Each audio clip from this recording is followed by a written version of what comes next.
যদি আমরা ঐক্যবদ্ধ না হই প্রিয় ভাই বোনেরা, তাহলে বলা যায় না, হয়তো আগামী দিনে গুপ্ত স্বৈরাচারের আবির্ভাব হতে পারে দেশে। কাজে এই গুপ্ত স্বৈরাচার থেকে দেশকে রক্ষা করতে হবে, দেশের মানুষকে রক্ষা করতে হবে আমাদের।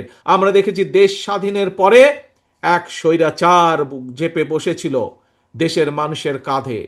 পরবর্তীতে সেই স্বৈরাচারকে বিতাড়িত করা হয়েছিল, একদলীয় শাসনকে বিতাড়িত করে শহীদ রাষ্ট্রপতি জিয়াউর রহমান বহুদলীয় গণতন্ত্র চালু করেছিলেন। পরবর্তীতে আবার স্বৈরাচার এসেছে, জনগণ যুদ্ধ করেছে, আন্দোলন করেছে, বিতাড়িত করেছে। বিগত 15 বছরে আরেক স্বৈরাচার বসেছিল, সেই স্বৈরাচারকেও বিতাড়ন করেছে জনগণ।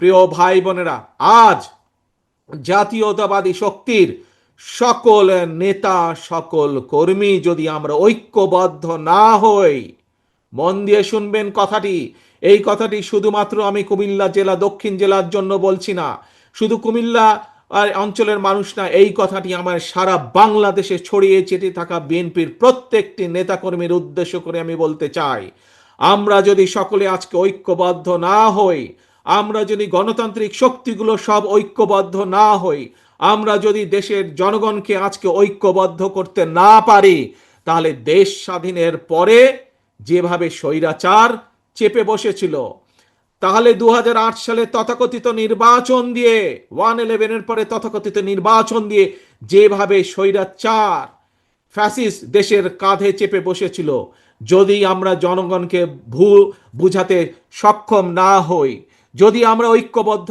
না হই প্রিয় ভাই বোনেরা, তাহলে বলা যায় না, হয়তো আগামী দিনে গুপ্ত স্বৈরাচারের আবির্ভাব হতে পারে দেশে।